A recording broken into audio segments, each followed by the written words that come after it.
this morning. We're ready to rock and roll. Take your questions. And by the way, today's episode is brought to you by 100% Mindset.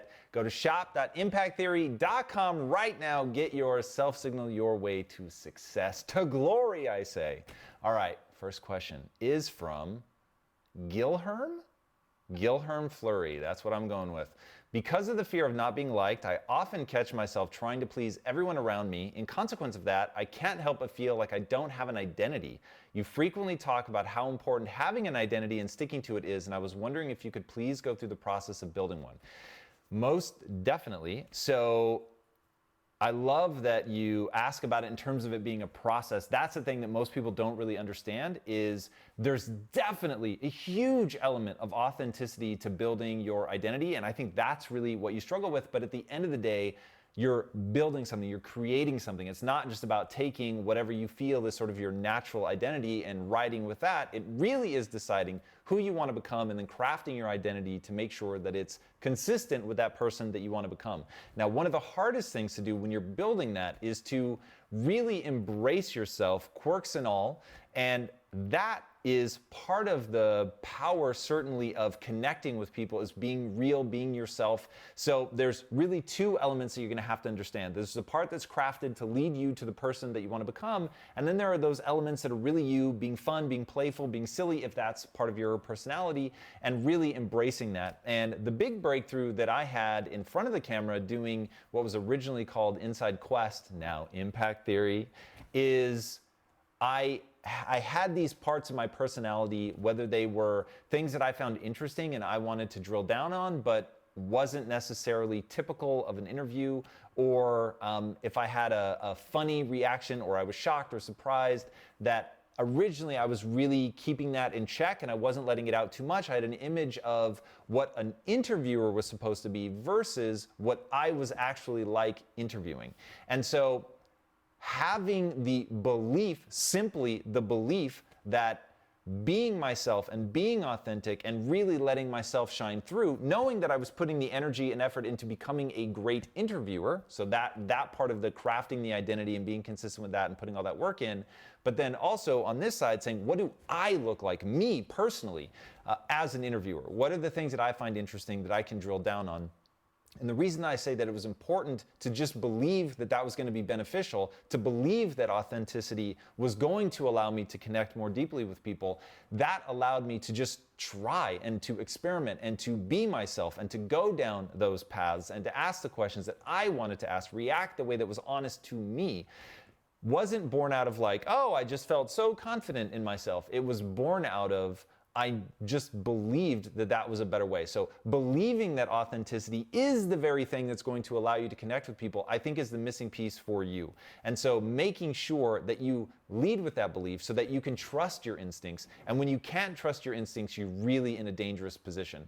And a lot of that, the ability to trust your instincts is going to come from just believing that authenticity is the right move always. And that's what allows you to connect with people, even when it means that you're less cool than you want to be, but knowing that, hey, if I'm real, if I'm raw, if I'm vulnerable, then the right people are going to be attracted to that. Not everybody's going to be, and you're definitely going to turn some people off by being yourself. But A, it's the only thing that's sustainable because it's going to be enjoyable to you because you're being real and true. And B, there's just something in the human psyche we can smell when somebody's not really being themselves. And it comes out in their body language, it comes out in the tone of voice, it comes out in their answers, it comes out in their level of consistency over time. So knowing that at the end of the day, what you're really trying to do is connect with people, and the only way to do that is to really be authentic, then that makes it a lot easier to do because the goal isn't for them to think that you're cool. The goal is to really embody yourself in a way that's sustainable and in a way that's unique. And I just want to take a second to really put a fine point into that. There's a great quote, I forget who said it, but be yourself, everybody else is already taken. And I think that that's a really powerful way to think about the creation of that side of the identity process, is to really recognize that if you want to stand out and quite frankly enjoy your life, being who you really are, quirks and all, is the only way, because it's the only way that you're going to bring something fresh and new to the table. All right. Oh my God, like we're really going with the hardcore names today. Drew Bojodi. Druba Jodi, Jasu. That is intense. My apologies to you for brutalizing your name. Recently, you talked about ditching patience, but I think patience helps in the long run. Why do you think ditching patience will help? This is so fascinating. So patience in the long run is the only thing that I can tell you is guaranteed to fail. There may be some advantage to the reason that people are telling you to have patience in the short term. Because here's what anybody telling you to have patience is trying to get you to understand one very simple thing. Whatever you're trying to accomplish, it takes a very long time. And so if you go into it and you're playing this short-term gain game, chances are you're going to do things that are damaging to your reputation long term. That to me is not patience. That to me is playing the long game. You want to play the long game. You want to be authentic. You want to be a good person. You want to do good things for people. You want to invest in other people, not because you're being patient. Because patient to me is a very passive position. It's saying, look, I'm not going to go all out today because at the end of the day, this is going to take time. This is a marathon. It's not a sprint. And so I need to pace myself. That's what people hear when you tell them to be patient. I know because I've seen it play out thousands of times. So what happens when you tell people be patient is you're telling them, hey, look, this is going to take a really long time anyway, so pace yourself. Here's the reality. And you're going to feel the truth of this instantly. Most dreams never come true. Most of the people that you know, most of the dreams that you've had for yourself, they haven't come true. Why not? Because they're brutally difficult. The world is going to resist you. It is not going to be easy to overcome entropy, to overcome inertia. The only way that you're going to overcome that stuff is to go all out every day, knowing that it's going to take a long time. But the only way that that dream is going to come true, even over that long period of time, is if you're going all out every day. So literally, a mantra in my life, and I cannot stress this enough. This is a cornerstone of why I've been able to achieve at the level that I've been able to achieve. Every day, everything I'm doing, I'm asking, why can't it be done faster? Why can't I accomplish more right now? That it's not okay to put something off even till tonight. I need to do it right now. Now, you need to get very good at prioritizing, because if you're trying to do everything right now, you're going to accomplish nothing. And if you're trying to be gimmicky or do shortcuts, all of that's going to fail, because none of that is playing the long game. But if ever you're allowing yourself to slow down because you simply are acknowledging that this stuff takes time, I'm telling you, it's never going to work. You've got to go all out. You've got to create momentum. And this is one of those things where in fact, I'm going to reach in people's soul, and I'm going to tell you why you want me to say that patience is beneficial. Because patience is easier. Waiting for something to happen is easier. It just doesn't take as much energy. And I get it. And I wish the world were that way. But the reality is, I think this is, I forget, it's not John Wooden. Somebody, Bradley, I think, said this quote, right now, scratch that, starting over. The quote goes like this: every time you take a break, someone else is working, and when you meet, they will defeat you. It's a paraphrase, but that gets you really close. And that's the reality of the world. You're going to have to be willing to break yourself in half if you have a big dream and you want to make it come true. Now, all of that, if what you want is a nice, stress-free, relaxing life, just set it aside. Forget I said any of that. I'm not the right person for you to take advice from. Be as patient as you want to be, because you need no momentum in your life.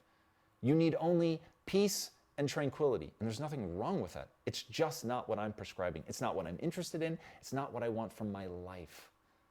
So when I say fuck patience, it's because it's the only way to create momentum. You've got to have that hunger. You've got to have a sense of cultivated urgency. If you don't cultivate that sense of urgency and ask yourself the magical Peter Thiel question, how could I take my 10-year plan and make it happen in 6 months? That's it. That's the secret. That is how you achieve at the highest level, because you're always looking for a way to move faster, to move smarter. This isn't about shortcuts.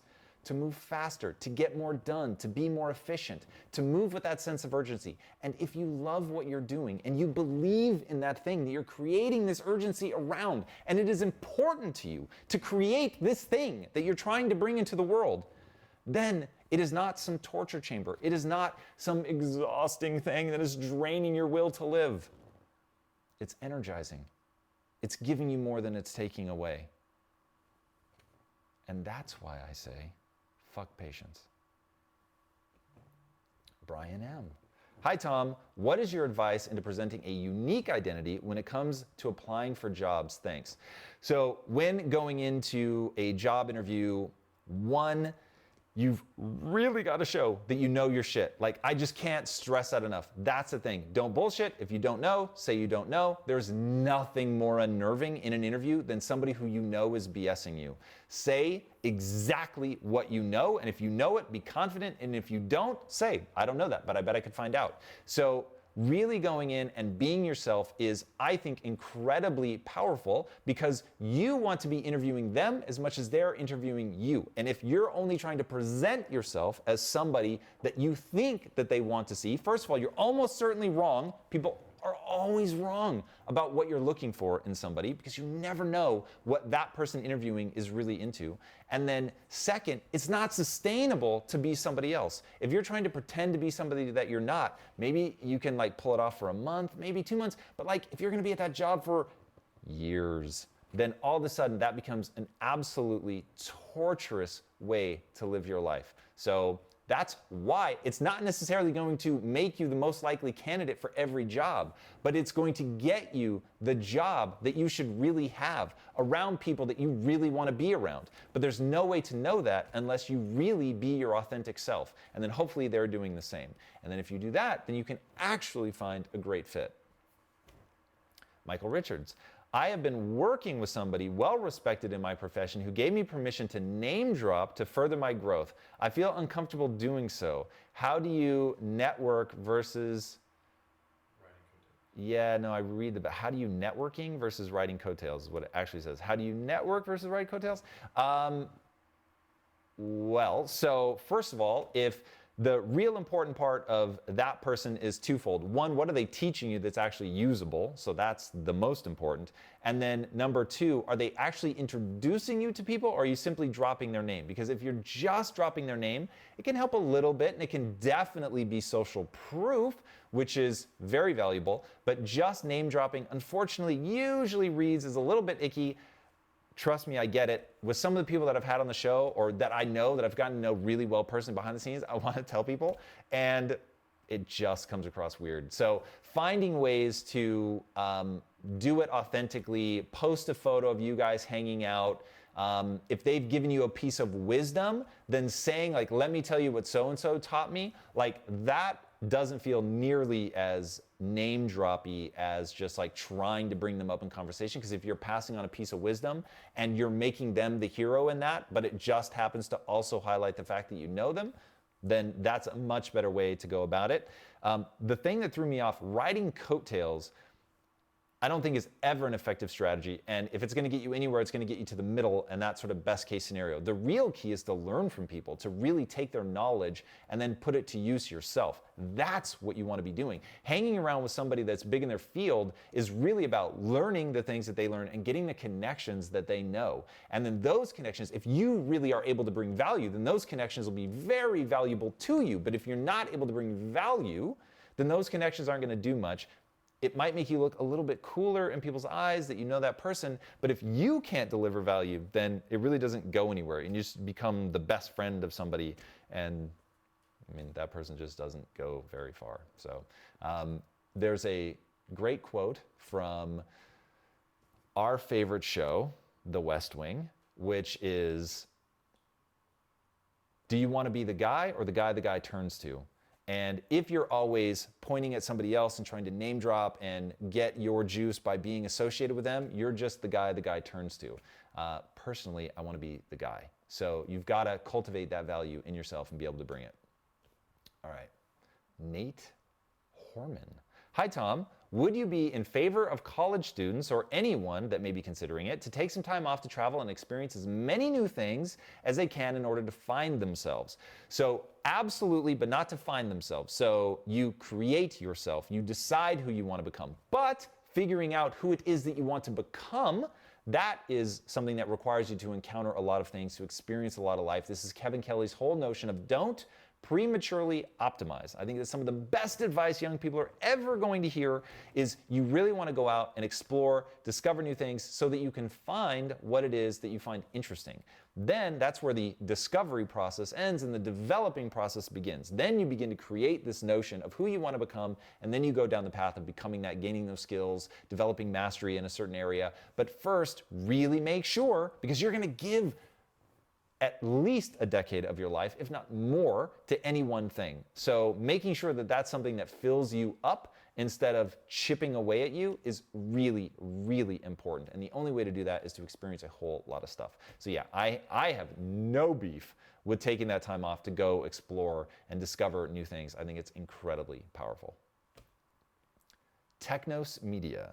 Hey Tom, I was in a relationship where I gave everything I had to help my partner find a passion and help her get hers. Now, after a year of it, I lost myself. How can I find myself again? So this is really about, one, recognizing that it is very okay to focus on yourself. In fact, it only makes sense that you're going to allocate the majority of your time to becoming the person that you want to become. The very simple and albeit trite analogy is that filling your cup up first and then helping others with the overflow is the right way to go about it. Now, the reason that that's trite is because it's so often repeated. The reason it's so often repeated is because it is true. And the way that the human animal works, if you were always giving to other people and never thinking about yourself, then you're going to run into the problem that you're running into now, which is you're always extrinsically focused instead of intrinsically focused, motivated, driven by understanding the things that are inside of you. So you need to turn inward, you need to look at that. You need to, since you're living life from your perspective and having your own neurochemical experience, you need to make sure that your life is something that is deeply interesting and intriguing to you for your own sake, not simply because it will help you help somebody else. So it's really a twofold strategy. The whole notion of technique, fulfillment, comes from the following: building a set of skills that are deeply interesting to you, that then serve other people. But first, it has to be deeply interesting to you. So make sure that you're taking the time to figure out what those things are, building that skill set, learning that stuff, experiencing those things that you want to experience because you find them interesting. That's actually going to help you be more useful to other people anyway. And that's going to help you go hard enough to develop the skills that are really going to prove valuable, that are going to give you that sense of self-worth because you are able to serve and help other people. But it really does have to start with you. It's got to be something that you're passionate about. Otherwise, you're just going to run out of energy. Rao vibes?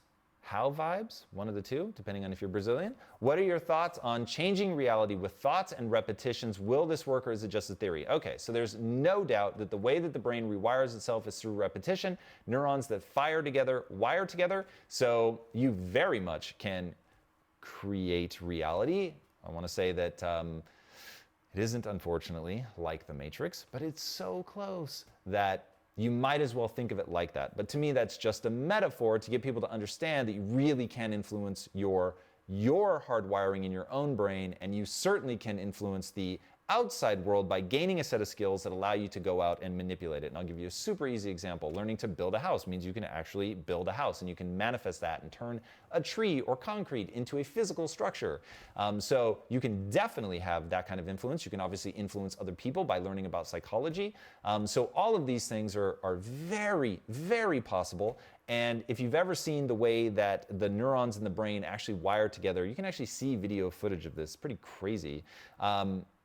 By thinking those thoughts, the brain, the neurons, because they are firing together, then begin to actually physically connect to each other, and then they get wrapped in what's called myelin, which is a fatty tissue which allows electrical impulses to travel more quickly between those two neurons. So it's a very real phenomenon that's rooted in biology. So it's not like this is some mythical thing that you just have to like take people's word on it. I mean, literally, they have filmed this process. So go check it out. Andrew McFarland. Hey, Tom, my brother is a disgrace in our family, and it's very harsh, and has struggled with drugs, alcohol, and his life overall. My parents want me to room with him next year in college to help him. Thoughts? Whoa. Okay, so I have all kinds of thoughts about this. They're gonna be not so popular. So here's the reality. One, I think that saying that your brother's a disgrace is just the wrong step. Meeting your brother with compassion and really feeling for him, I think is the absolute right thing to do. To not be judgmental, to let him know that you love and care about him as he is, that your love and compassion is not contingent on him getting his shit together, which of course is what you want to scream at him, because watching somebody destroy their life is beyond heartbreaking. Now, at the same time, I don't believe it is our responsibility to save anyone else. So help where you can, 100%, but dedicating your life to chasing after your brother, to me, does not make sense. So yeah, personally, I would not do that. I would offer my help in any way that I could, but dedicating my life, rooming with them, if that isn't what I wanted to do, then I absolutely wouldn't do it. If it was holding me back from my goals, then I'm gonna go after my goals, and it's ultimately up to them to get their life together or not. Now, that doesn't mean that I turn a cold shoulder or anything. If they asked for help, I would give it to them. If they said I need to crash at your place, I'd let them crash at my place, but I wouldn't go to a different school or room with them if it was hurting my ability to get to my goals. I just wouldn't. So if they're an adult, they need to look after themselves. So that is just my harsh reality. So balancing those two, meeting them with compassion, not being judgmental, making sure that they know that you love them, making sure that they know that you'll help them if you can, but then also letting them know that this is their life and they've got to take care of themselves, and you're not going to dedicate your life to living their life for them. That's my stance. There you have it. All right, Gonzalo Diaz. Hello, Tom. How can I change my social circle without making my current circle of friends mad? I know I need to change my circle, but I'm afraid to lose everyone. So I don't think that changing your friend circle needs to be dramatic. So I wouldn't go out in a blaze of glory and tell them all that they suck and that you're replacing them. I would just start looking for new friends and spending time with the new friends. Or if your friend's behavior isn't moving you towards your goals, just spend less time with them. Spend your time reading or whatever habits it is that you want to cultivate in your life to make sure that you're empowering yourself to be able to go towards the goals that you want to go towards. But at the same time, like if your friends are holding you back, I don't know, I've never been conflicted about that. I just wouldn't hang out with my friends. Wouldn't be anything dramatic. I wouldn't wish them ill. They would feel nothing but compassion for me, but they would definitely realize that I was saying that I didn't want to hang out as much anymore. And I would definitely, I wouldn't lie about it. I would just say, oh, I want to read this book or take this class, or, you know, whatever it is, I want to go skiing, who knows, whatever it is that you want to do. I would just be honest with them about that, and in a totally non-judgmental way. But if they don't represent what you want to do with your life and the people that you want to be around, I get why you don't want to be harsh, but I wouldn't have a lot of fear about distance growing in your relationship. There you have it. All right, Kat Lee. If you've been physically bullied in both middle and high school, how do you move on if you keep getting reminded of the pain? So first of all, you're gonna have to be really honest with yourself about what it is that bothers you. And if what it is that bothers you is a feeling of helplessness, the very first thing that I would do is start learning how to fight, man. That is just the God's honest truth. And I would do that because it's gonna give you a sense of self-security. Go watch the Inside Quest episode I did with Firas Zahabi. Firas Zahabi. It's amazing. And in that episode, he talks about learning to fight put him in a position where he could choose to ignore somebody that was trying to bully him or whatever and not be forced to. And I thought that was so powerful, that deciding what to, like, if you're turning the other cheek because you know you could whoop somebody's ass and not because you're afraid, that's a pretty powerful thing. And so go watch that episode. Firas is an extraordinary human being. So even if you've never been bullied, I think you will be blown away by his episode. But that may be the very thing that you need. Now, if the bullying was intellectual in nature, or it had to do with body self-image or something like that, and wasn't about physical prowess, then you're gonna have to address those concerns. And the hard truth is, man, if you don't feel good about you, like when I think about what could somebody bully me over, Like, people can definitely be mean, but the reality is they usually go after something that is true. And so if I have a sensitivity about the thing they're coming after me and it's true, then I look at, well, is this something that I can address? And there's an amazing quote, I forget who said it, but it goes like this: never fret over the things that you can change, and never fret over the things that you can't change. Which I hope makes total sense, because if you can change it, do, and if you can't change it, then worrying about it really isn't going to serve you. So if you're being bullied over something that you have insecurity about and you could change it, then start changing it, because you have your own insecurity, not because people are bullying you, but because you're actually insecure about it. It doesn't make you feel good. So go and address that thing. And if it's something that you can't change, then forget about it. And I will share my own vulnerability with you. My entire life, my ears have been as big as they are now. They're still big, and my head's gotten larger. As a kid, every name in the world you could imagine, people would throw at me about my ears. And I just realized, well, there's nothing I can do about it, so I'm not going to get in a twist about it. And so I just let it go, and I stopped letting it worry me. It didn't work me up, so people stopped calling me those names because I just didn't let it bother me. So if it's something that you've decided, it just is, and I'm not going to let it get to me, then really don't let it get to you. Like, you just have to let it go and have to say, like, that's not something I can change. Or even more empowering, it's not something I choose to change. So if it's not something you choose to change, then you've just got to let it roll off, and you've got to practice that over and over and over, and just have that belief, I'm not going to let it bother me because it's something I choose not to address. Rad. But because you have that out of, I choose not to do anything with this, then let that be the port in the storm. Let that be the thing that keeps it from bothering you. And if you want to change it, then actually do the work of changing it, because that will make that pain go away. Suddenly people won't be able to bully you about that anymore. Adrian Cubby. Hi, Tom. How can you build a unique identity without developing an ego around being special, different, or better than others?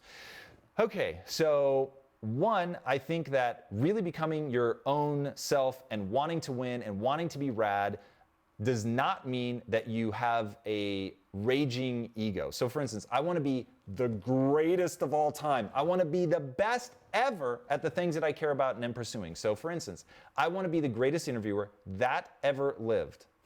Okay, now that doesn't mean that I think other people are lesser than me or that it makes me a better person because I am good at something. It simply means that's what's important to me. I'm not afraid to compete. I want to go all out. My competition is healthy. I want to win, but I'm not looking to crush people down. I just want to win.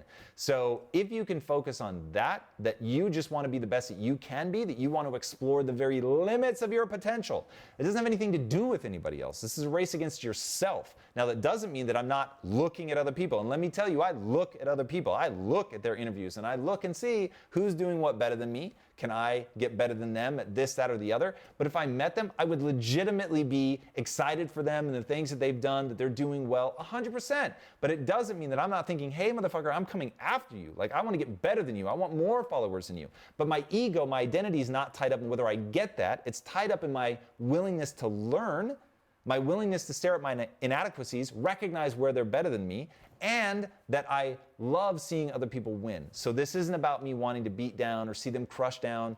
It's none of that. It is purely about wanting to explore the very limits of my own potential. So if you can meet people and know that they're better than you in some way at something always and forever, and that every human being has equal amount of worth, then it's just never going to come across like you've got some sick, gross, gnarly ego. Meet people with compassion. Like, for instance, man, when I meet people out on the street, I am really trying to be extraordinary. But I'm so fascinated to meet them and to find out what they're about and what they're interested in that I want to hear from them. So I'm not just sitting there waiting for my chance to be cool or say something cool. I am legitimately interested in them because I have fundamental beliefs about the value of a human being, any human being. And if you can step to people with that and show that you're really interested in them, no one's going to think that you're an egomaniac. So it's very okay to want to be awesome. It's very okay to want to be the greatest of all time, as long as you value other human beings just as much as you value yourself. EDM Nomad. Hey Tom, which is the best way to stop procrastinating and start doing the things that move you, I'm gonna guess? How do you keep yourself motivated as a young entrepreneur? This is all about identity and actually wanting the thing that you're chasing. Those are huge. So a lot of times I find that people don't want the thing they're chasing. So like me, in the beginning, I said what I wanted was money. And I wanted it enough that it got me going down the path. But the problem was I didn't want it at a deep and fundamental level, because as far as money goes, there's nothing there to want.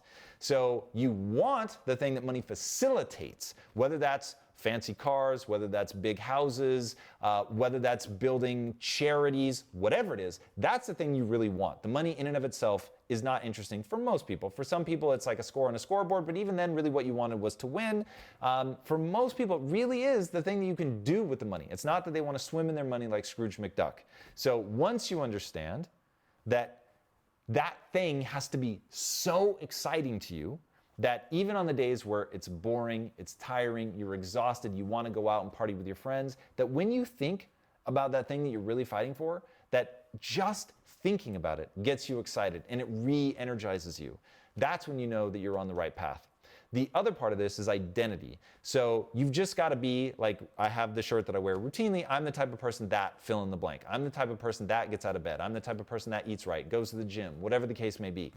All of those things are pieces of my identity so that I know that I'm consistent with it even when no one is looking. So my thing, Monday through Friday, if I'm awake, I'm either working or working out. So like this morning at 4 a.m., no one knew what I was doing. Even my wife was asleep. I didn't even let the dogs out of the room yet. So when I say not a soul was going to know what I was doing except me. And because I want to feel a certain way about myself, and because those feelings are so powerful and they are based entirely on how in line you are with what you want to be. And so in that moment, when I keep working, even though it would have been a lot of fun to goof around on Reddit or to go play video games or whatever, I want to feel a certain way about myself 10 times, 100, 1,000 times more. So staying that course has to do with building that identity, which is based on the person that I want to become, which is based on what that person would be able to achieve and do to help not only themselves, but other people. Right? Working backwards from fulfillment. And you get to that excitement you have in that moment where the options are lay in bed, play video games, or whatever it is that you do to goof off, or do that thing. Whichever is more exciting, pursue that. Because here's the thing, procrastinating is oftentimes the key. It's the thing you should be looking at. What do you do when you're procrastinating? Is it something that you could put at the center of your life? Is it something that you can monetize? Not me. It is me. No, it's not me. So that's the key. You want to be focusing on those two things. Identity, and then is it really exciting for you or not? And by the way, you guys just got to watch me practice in real time. Who is that? Someone's alarm's going off. For people listening to the podcast, that I'm sure I seem crazy right about now, but somebody's alarm keeps going off. But I just practiced in real time, holding on to the two ideas that I needed to remember. Remember, all of life is but practice.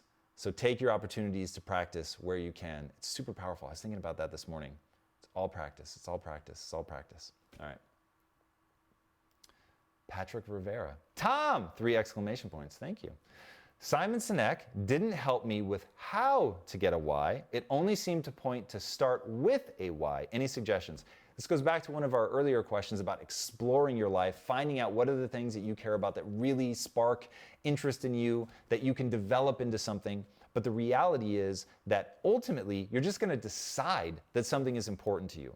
So I decided that nutrition was important to me. And then I started thinking about, I started thinking about my mom and my sister and how much I wanted to help them. And so that was the thing that became like this obsessive loop. And then that was the reasoning behind deciding that I was going to get into nutrition. The same thing with spending the 8.5 years working with Rashawn as a big brother, and then at Quest having so many employees that grew up hard and really wanting to help create opportunities in their life. At some point, I just decided that I was going to make that the central focus of my life. So it's not like it's self-evident at any one point. You just start going, you know, it really makes me feel good helping and doing something like that. It's a set of skills that I really want to develop. But ultimately, you just decide and you say, that's the mission in my life. It's not like there weren't other things that you could be doing, but you're just going to pick one. You're going to decide, and then as you're going down that path, if it stops being fun, you're not enjoying it, then you can switch. None of this stuff has to be forever, but deciding and moving like aggressively in a direction, that's the only way that you're going to make something happen. Ana Sofia Lopez, hello from Portugal. What's up, Portugal? How do I block my mind from the influence of friends and family trying to save me from a bad decision in their perspective, pursuing a career? Thank you, Tom. All right, so this is something I see a lot, man. So people care about you very deeply. They just want to see you happy. But they're always projecting their own life onto you. We can't help it. Even I do it to you guys all the time. Every bit of advice I'm giving you is because it's the advice that I'm living by.